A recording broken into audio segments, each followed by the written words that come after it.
Aujourd'hui, c'est le dimanche 24 janvier 2021, un jour de repos pour les chrétiens, un jour de communion dans la parole. Gloire à Jésus-Christ. Amen.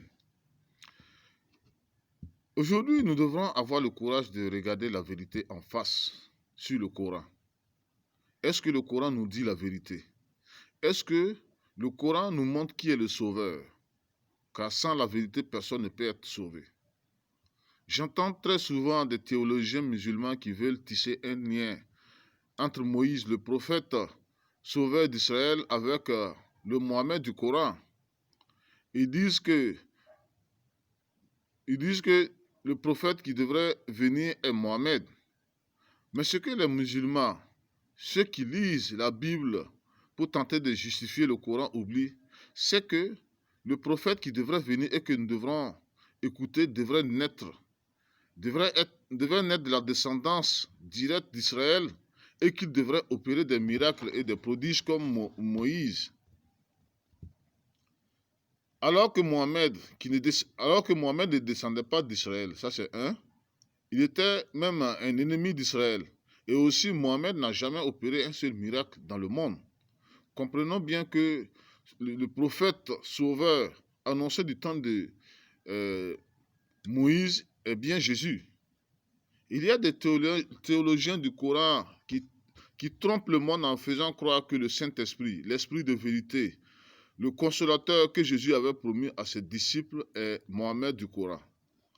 Pourtant, nous lisons dans la Bible que l'Esprit de vérité ne peut être une personne physique, car une personne physique ne peut demeurer éternellement avec chaque vrai croyant. Il est donc impossible que Mohammed, un homme physique, qui est mort, puisse être le Saint-Esprit qui allait venir après Jésus pour conduire les disciples jusqu'à la fin du monde. Nous lisons même qu'au temps où l'ange de Dieu avait parlé à Marie concernant la naissance de Jésus, il disait que le Saint-Esprit allait venir sur Marie pour faire de l'enfant qu'elle allait porter fils de Dieu. Que le monde sache que le Saint-Esprit, l'Esprit de vérité, s'est manifesté sous forme des langues de feu sur les disciples le jour de la Pentecôte de l'an 33, afin de leur permettre de parler les langues de ceux qui étaient quittés partout dans le monde pour se réunir à Jérusalem ce jour-là pour entendre Dieu parler au monde. Une fois de plus, les théologiens du Coran, le Coran est un livre qui a menti sur le Saint-Esprit qui est Dieu lui-même et non Mohammed comme le font croire les théologiens musulmans. Il y a encore une chose très importante que le Coran a menti sur Jésus, c'est que selon ceux qui se servent du Coran pour enseigner dans le monde, Jésus n'a pas été crucifié et que Jésus n'est pas mort sur la croix et qu'il a été remplacé par un faux semblant dont ils ne connaissent pas le nom même de ce faux semblant. Il y a des lecteurs du Coran qui nous étonnent, même en faisant croire que c'était Judas Iscariote qui était crucifié à la place de Jésus. Or, nous lisons que Judas était allé se pendre même avant même l'arrestation de Jésus. Pourtant, au temps du prophète Ésaïe, 600 ans avant même la naissance de Jésus, une prophétie annonçait déjà la souffrance et la mort de Jésus. Nous voyons même que Jésus avait même pris le soin d'annoncer à ses disciples qu'il allait souffrir et mourir sur la croix. Puis 3 jours après, il allait être ressuscité des morts.